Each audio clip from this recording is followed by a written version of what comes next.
on guys, Mark back on the beach on Mark's Aquatics. It's an absolutely stunning day today down on the beach, so I thought we'd have a little run around, see what we can find, see if we can find stuff in the rock pools and maybe take a couple of bits home for my saltwater setup.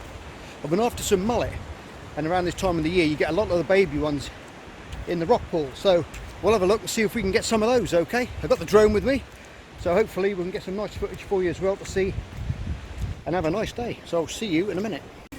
Oh well guys, that was a complete disaster. Went down to the beach and the battery ran out on my camera. I thought I'd charged it and I had my power pack with me, but it failed to last the time, so never mind. But we got some mullet. I got 6 little babies there, and I got some seawater shrimps as well, so from the rock pools. If you can see just down behind the standpipe there, you can see some little antenna coming out there now. Now these guys are settled in lovely already. This is the next day. I settled them in overnight, and as you can see they're already skimming off the surface as mullet do. They'll take anything that you put in the water there. As you can see, they're picking off the algae, different things, and this is why I wanted to put them in there, because they're fantastic algae eaters. And one amazing thing about these fishes, guys, is that you can actually turn them to fresh water. I don't know if any of you guys knew that. I'm pretty sure some of you would have known it, but over time you can drip acclimate these guys into fresh water, and they're an amazing fish for keeping your tanks clean. They do grow big, mind. They can get up to 14 pound, and that's, I think, which is one of the records of this. And this is a thick-lipped mullet variety, but they do get big. But the great thing is when they outgrow the tanks, you can just release them back into the ocean again, which is fantastic. But I love these things. I used to grow up as a kid. I used to catch these as a kid, and always had a soft spot for them. And they're fantastic little silver bars, and they're absolutely beautiful. Look at the way they're just tucking into that algae there. Now, one thing these guys do eat, I found, is this Repeshy gel, and it's absolutely fantastic. I'll put some in now, a little piece, and you'll see them having a right old go on this. Right, there it goes, and they'll be onto that in no time at all. Look at that. This is the next day and they're on it already. Look, and the nice thing is about this stuff is that it's nice and soft, because these have got like more of a sucking type mouth. They're more likely, they're grazers. They'll pick up mouthfuls of sand and they'll sift out all the little bits and creatures and little critters that live in the sand, and they only eat small little minute bits of food. And you'll see them in the wild. When I used to be diving and snorkeling, you'll see them going up, struck little fronds of weed and just taking the algae off and the biofilm off of the rocks, out of the sand. And it's amazing to watch these little guys. But as you can see, Mr. Shrimp's out there now as well. He's scented that food in the water, so he's come out for a look. They're beautiful little guys as well. One of them in the tank next to it has already shed. I'll show you that little guy in a minute. He's popped out of his shell already, and they're all hanging on the standpipe, having a great time waiting for these little particles of food to come past. But you can see those little mullet there, they are absolutely loving that Repeshy gel. And that's the bottom scratcher, it's called. So it's more for like your tigers and the zebra plecos that I've got. It's more for that kind of food. It's more of a meatier makeup and less algae in it. But it's very good for fattening these little guys up as well. So they're going to be great. So what I'm going to try and do next time I go down, I'm going to get some stones. I'm going to get some different types of weed. I'm going to get a different type of light, hopefully, to go over the top of this, because this isn't a marine light. This is a tropical one that I've got.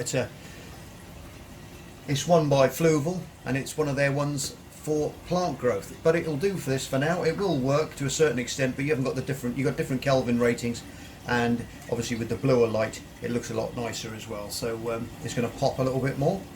So we're going to hook one of those up, I think, shortly. But look at them little guys go. And there was absolutely thousands of these guys down there as well in the pools. And I took my big carping net, which I've got, which is massive, and just gently scooped out 6 of them and brought them back. There you go. I'll give you a little close up on Mr. Shrimp there. They're fantastic, these guys. Beautiful transparent body,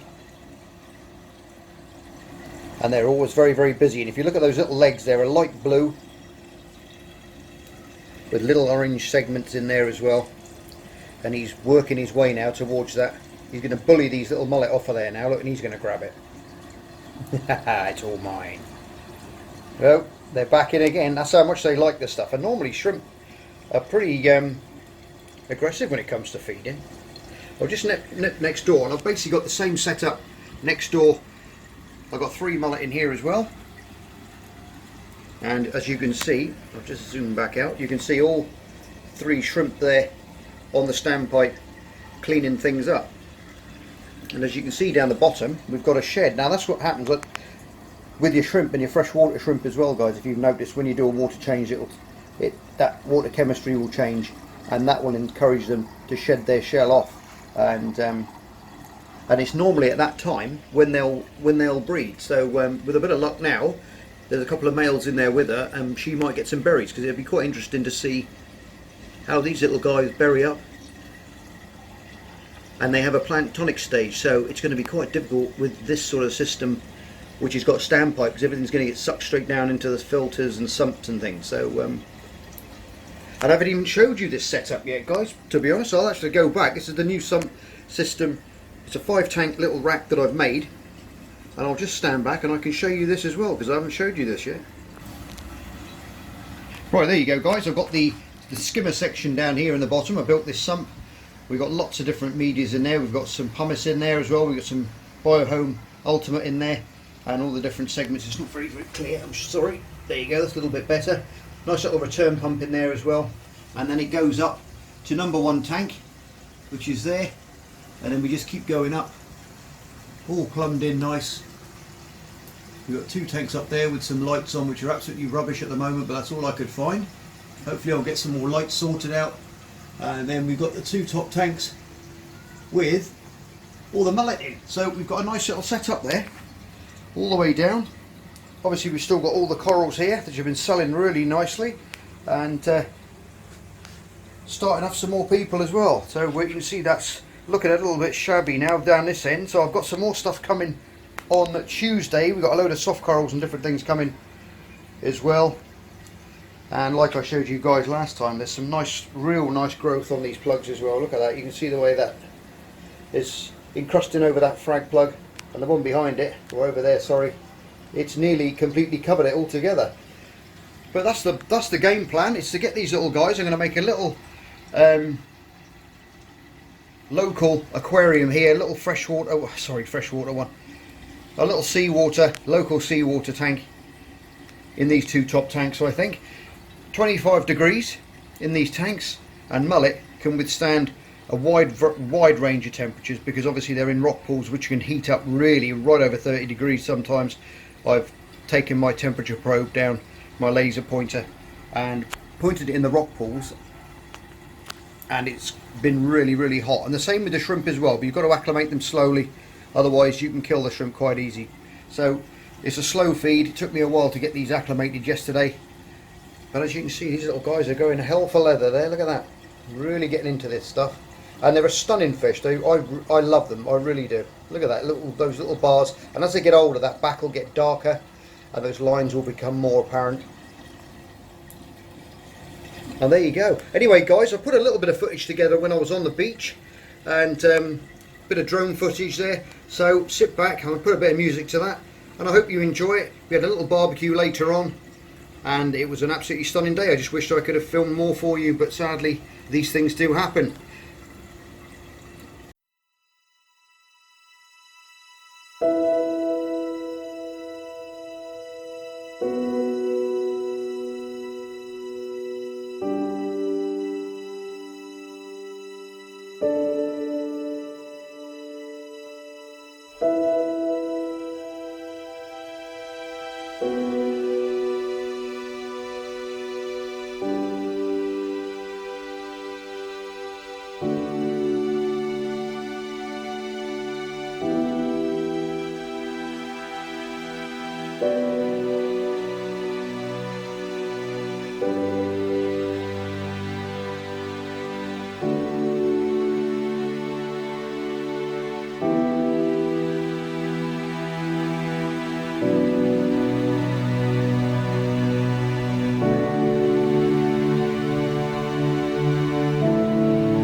Anyway guys, I hope you liked that little video and that little bit of footage on the beach there. It was a fantastic day, and as always, you're all stars. Love you loads, take care, and I'll see you on the next episode of Mark's Aquatics. I've got a new mug.